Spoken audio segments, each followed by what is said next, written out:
வணக்கம் அன்பர்களே, நான் உங்க கிச்சா பேசுறேன். உங்களில் எத்தனை பேருக்கு சாம்பார் பண்ண தெரியும்? மகாபெரியவாளின் கேள்வி.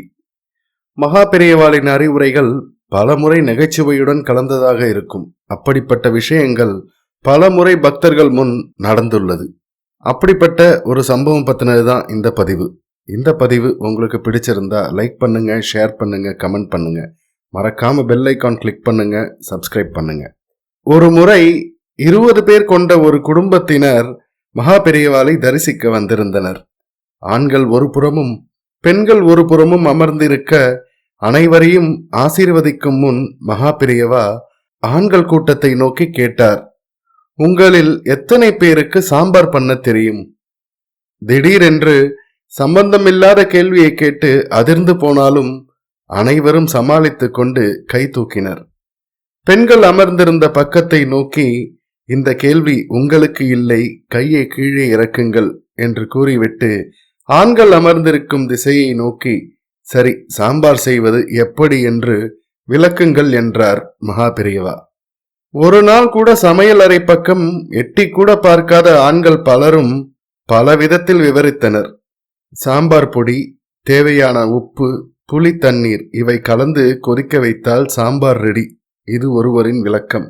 மிளகாய் வற்றலை தேவையான பருப்பு வகைகளுடன் எண்ணெய் விட்டு வறுத்து எடுத்து பொடியாக்கி புளியை தண்ணீரில் ஊற வைத்து அந்த நீருக்கு தேவையான உப்பை போட்டு கொதிக்க வைத்து இறக்கும் வேளையில் மல்லி, கருவேப்பிலை இலைகளை போட்டு சாம்பார் தயாரிக்க வேண்டும் என்றார் மற்றொருவர். இப்படி பல ஆண்களும் பல விதத்தில் விவரிக்க பொறுமையாக கேட்டுக்கொண்டிருந்தார் மகாபெரியவா தலையை ஆட்டிக்கொண்டே. சற்றென்று அனைவரையும் அமைதியாக இருக்க கை காட்டிவிட்டு பேசினார் மகாபெரியவா. நீங்கள் அனைவருமே ஞானிகள். நான் என்ன ஞானி?